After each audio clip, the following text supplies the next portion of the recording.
और उस बीच एक बड़ी खबर आ रही है, आपको बता दें 2 मिनट में तैयार होने वाली मैगी पर से महाराष्ट्र में बैन हट गया है। बॉम्बे हाईकोर्ट ने बड़ा फैसला दिया है मैगी पर।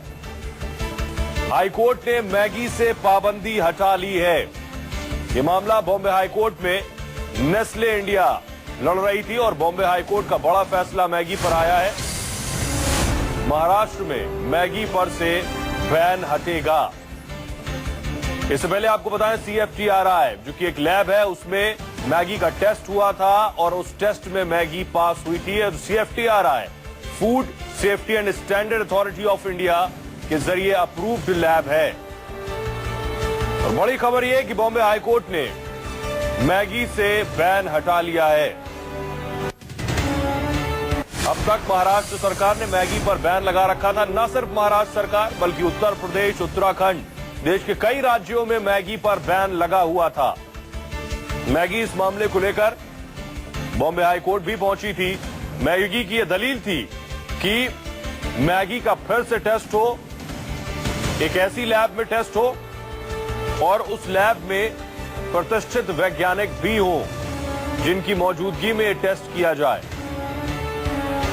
इसके बाद CFTRI की लैब में टेस्ट हुआ और उसी कड़ी में एक बड़ा फैसला बॉम्बे हाईकोर्ट की तरफ से। बॉम्बे हाईकोर्ट ने मैगी से पाबंदी हटा ली है।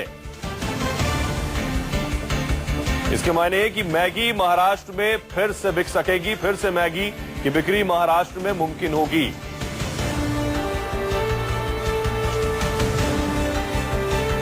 आपको बता दें कि मैगी पर बैन की शुरुआत हुई। मैगी के टेस्ट में नेगेटिव पाई गई। मैगी में लेड की मात्रा अधिक थी। मैगी में MSG यानी मोनोसोडियम ग्लूटामेट की मात्रा मिली। इसके बाद मैगी पर अलग अलग राज्यों ने पाबंदी लगाई थी। इसमें उत्तर प्रदेश था, महाराष्ट्र, उत्तराखंड और कुछ और राज्य दक्षिण के भी, जिन्होंने मैगी पर रोक लगा दी थी। बॉम्बे हाईकोर्ट ने फैसला सुनाया है। नेस्ले इंडिया बॉम्बे हाईकोर्ट का दरवाजा खटखटाया था।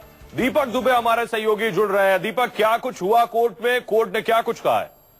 जी, बॉम्बे हाईकोर्ट से मैगी नेस्ले इंडिया को एक बड़ी राहत मिली है। जिस तरीके से महाराष्ट्र FDA ने तमाम जो मुंबई और पुणे की तमाम सैंपल रिपोर्ट इकट्ठा किए थे, उसमें लेड और MSG की मात्रा काफी ज्यादा पाई गई थी। उसके बाद बैन लगा दिया था। लेकिन नेस्ले इंडिया ने कानूनी प्रक्रिया के तहत चुनौती दी थी हाईकोर्ट में और आज हाईकोर्ट में तमाम वो रिपोर्ट और सैंपल सौंपे गए नेस्ले इंडिया की तरफ से, जिसमें साफ तौर पर यह था कि जो अब मात्रा है, जिस तरीके से जो पुरानी खामियां थी उसे दूर करके एक नए सिरे से पूरा प्रक्रिया किया गया और मैगी को बनाया गया। उस मामले में हाईकोर्ट ने तमाम जो दलीलें सुनी, उसके बाद अब मैगी से रोक हटा दी है। तकरीबन 30,000 करोड़ से ज्यादा का जो मैगी का जो सैंपल था वो कहीं ना कहीं वो बंद कर दिया गया था। अब वो एक तरीके से दीपक, आपको रोकेंगे, वकील क्या कुछ कह रहे हैं पहले उन्होंने सुन लेते हैं। These laboratories conduct a fresh test, and these laboratories would be the accredited laboratories which have been set out in the order. Only those laboratories will be conducting the test, and after the reports have been given, which will take a period of 6 weeks, the company is allowed to manufacture and sell. A prayer was made by the state as well as by the Learned Council for the Union of India to asking for a stay of the order. However, on that prayer, the court said that as it is this process, that is the testing process, will take a period of 6 weeks. So at this stage, the court has not granted the request of prayer for stay which was sought by the respondent. So this is a conditional lifting So of the ban. this appears to be a conditional lifting order, subject to, of course, subject to the conditions which were imposed by the Honorable Court. अभी judgement ऐसे आया है कि court ने issues frame किए हैं।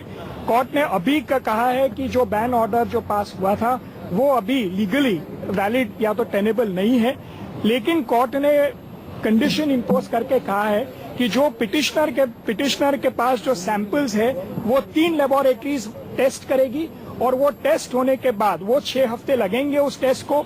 अगर वो 3 लेबोरेटरी जो हाईकोर्ट ने ऑर्डर में, जिनका नाम हाईकोर्ट ने ऑर्डर में दिया है, तो वो अगर कंक्लूजन पे आते हैं कि लेड परमिसिबल लिमिट में है, तो ही मैगी आगे वो नेस्ले को परमिशन दिया है मैन्युफैक्चर और सेल करने के लिए।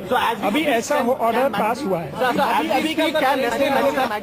As of now, it appears to be that the order we'll have to see the copy of the order, but as it is pronounced, the order seems to be conditional that after the laboratories, the 3 laboratories conduct the test, only then they would be allowed to manufacture and sell. And that is of course a statement also which was made to that effect by the senior counsel. So will the government move the Supreme Court immediately, or will they wait for the outcome of the test? Well, that has to be seen, because as of now the prayer for stay has not been granted, but it is likely that the apex court will be moved expeditiously. ये ban सिर्फ 6 हफ्तों के लिए फिलहाल sir?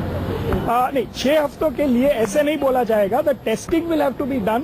जो 3 labs हैं वो test करेंगे after a period of 6 weeks में, और फिर मैन्युफैक्चर और सेल 6 वीक्स के बाद हो सकता है। ये जो सर 6 सप्ताह का समय होगा, इस दरमियान सर क्या बैन रहेगा, कंटिन्यू रहेगा जो 6 सप्ताह? It is basically the prayer was made for 9 the court had earlier said in its order for 9 variants. Then there was a 10th variant of oats, but the court has said that whatever variants are available, उसमें से 5 samples will be tested by these 3 laboratories. So that means only the samples that are preserved, which is only 3 variants. It would be, that will have to be seen in the order. But he has clarified that the variants which are available with the petitioner, those will be subject to the test. The preserved samples? The preserved samples. But there are only 3 there. Only 3 variants were tested by. So that's what I'm saying. That will have to be seen. But the court has definitely said that the available variants will be tested. Mr. Setna, as we speak, can Nestle go ahead manufacture and sell Maggi, or will it have to wait for the outcome of the test from the It appears from the order. We'll have to see the order once the order is out. But as the judges pronounce it, we believe that it is subject to the conditions which are imposed in the order. So only after the tests come out from the 3 labs can it be possible? Ban impose on जो 6 सप्ताह का समय है, इसमें क्या ban रहेगा या नहीं रहेगा, वो तो रिजल्ट आएगा उसके बाद क्लियर होगा। बट ये 6 सप्ताह के समय में क्या होगा? वो ऑर्डर देख के, order is conditional on the results और whatever. Yes. So would it be safe to assume that this is a conditional lifting of the ban? This is it is a conditional order. I can't say anything till the order is actually gone into. But it appears that yes, it is a conditional order. The ban is set aside, but subject to those conditions which the company has to fulfill. Just one question for you. Clarity.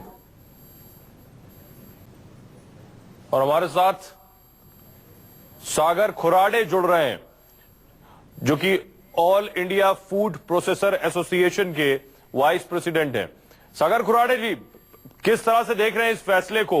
Bombay high court ने कहा है जो sample petitioner के पास हैं उन्हें फिर से उनकी जांच होगी, और सैंपल अगर क्लियर होंगे उसके बाद बॉम्बे हाईकोर्ट फाइनल डिसीजन लेगा।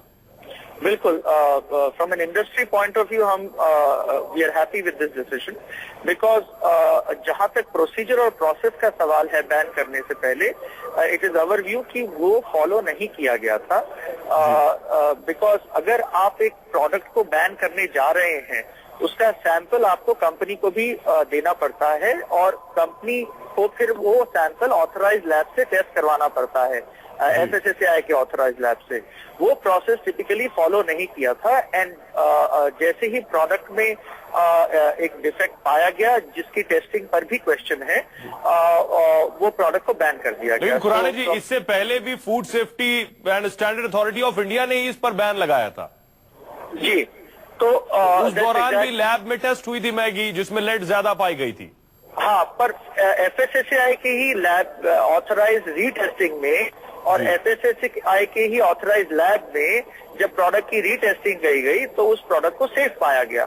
ठीक है, तो और वो FSSAI ने इट प्रिज्यूम एक्सेप्ट नहीं किया था, but now that the court has given the verdict, of course order की डिटेल्स आने बचे हैं, which I have yet to see, but